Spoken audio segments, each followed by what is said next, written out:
こんにちは、めいやです。いきなりですが、これは2年前に作った赤味噌です。今日はお味噌のお話をしたいと思います。私が右小指にヘバーデン結節を発症し、再発なく他の指に発症することもなく4年経過しました。発症した直後からやり続けているのは食事改善。発症する前はほとんど取れていなかった栄養素を完治目指して取り、現在も毎日取り続けているうちの一つがお味噌。お味噌がどうヘバーデン結節に良いのかの実体験の話。後半は今年2月に仕込んだ味噌の途中経過を見てもらいたいなと思います。皆さん、毎日お味噌汁を飲んでいますか？飲んでいない方は取る方が絶対にいいです。毎日お味噌汁を飲んでるという方、お味噌の原材料はだし入りのもの、いわゆる添加物入りではないですか？ヘバーデン結節を発症する前の私はお味噌汁をたまにしか飲んでいなかったのと、市販で買う味噌は当時の価格で198円くらいのだし入り、化学調味料がたくさん入ったものしか買っていませんでした。そんな私がヘバーデン結節になり、食べ物や生活習慣でこの疾患は治ると思い込んで、無添加で熟成期間も半年以上のお味噌汁を飲んでいる理由は、毎日必ず口にするものを化学調味料が使われているのが嫌だったから。そしてお味噌汁を365日欠かさず飲んでいる理由、それはヘバーデン結節に適している栄養素を手軽に摂れるから。ヘバーデン結節の原因の一つと言われているのがエストロゲンの分泌量と質の低下。これは加齢とともに起こる現象で、自分の力で改善するのは難しいようです。そこで注目されているのが大豆イソフラボン。濃度はエストロゲンほど濃くないけど、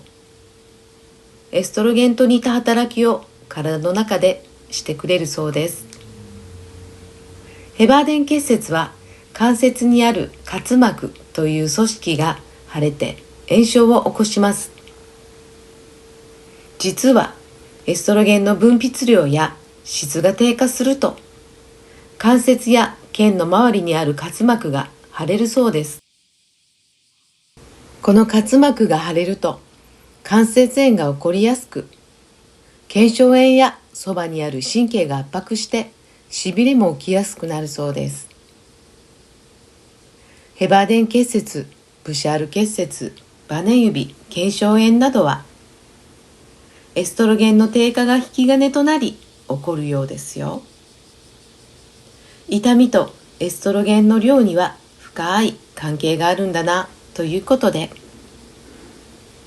効率よく大豆イソフラボンを摂るには、大豆食品の中でも発酵された味噌がいいんですよ。これを知り、私は365日お味噌汁を飲んでいます。毎日飲むなら無添加のものを購入する方が安心ですね。市販のものでも国産大豆の無添加は買えますが、4年前に友人からの誘いで味噌作りを教えてもらい、毎年10キロの味噌を作っているんです。2024年2月17日に作ったお味噌がこれとこのジップロックのもの、そしてこちらタッパーウェアは2月の多分18日ぐらいだと思います。今日は7月13日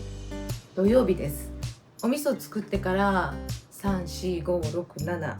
約5ヶ月経ってるんですけど、今年はとっても暑いのでちょっとカビがどれぐらいたくさんあるかなっていうのを一度見たいと思います。皆さん一緒に見てください。まずはこちら大豆を茹でて作って動画を上げたものです。開けてみます。重りで石を入れてますけど、早速ここにこれカビちゃんが、白いカビがここに見えますか？ほらちょっとありますね。でもこのカビは食べても問題ない害のないものなんですけど、風味とか味を損なう可能性があるのでこれは取り除きます。あまり動画でこういうのをお見せするのどうかと思うんですけど、お味噌にできるカビっていうのはそんなに毒ではないのでアップでちょっとご覧いただきます。この白いのを取り除きます。これはもうラップごと新しいものに変えたいと思いますので、この重りの蓋とこれ全部お塩ですよ。でお塩が溶けてこれ水分が出てるんですよね。これごともう変えたいと思います。よっ。ちょっとこれあんまり綺麗な色に動画映ってないんですけど、とってもオレンジ色の綺麗なんですよね。これは初めて大豆を茹でて作ったものなんですけど、カビが少ししかなくって中には全然カビ入ってないですね。優秀、すごい綺麗にできています。そしてこちらこれと同じものでジップロックでも作ってみたんですけど、これもカビがないんですよね。ただこうやって空気が入っちゃってるんですけど、でもカビは見当たらないです。すごい。これは開封もしずカビ取り除く必要ありません。キッチンペーパーとこれは焼酎、アルコール度数が 35% 以上のもの、これでこの辺の汚れじゃないお味噌をちょっと拭き取ります。こうやって角っちょにお味噌ついてるところをきれいにして、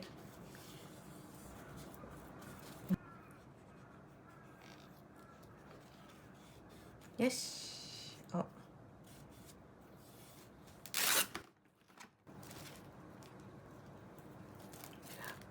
してもう結構これ味噌水分も出ているのであまりカビないと思うんですけど、まだあと3、4ヶ月はこのまんま放置するので、塩ラップをかけて空気に直接触れてしまうとカビが生えやすいのでラップでちょっと密封します。重り代わり。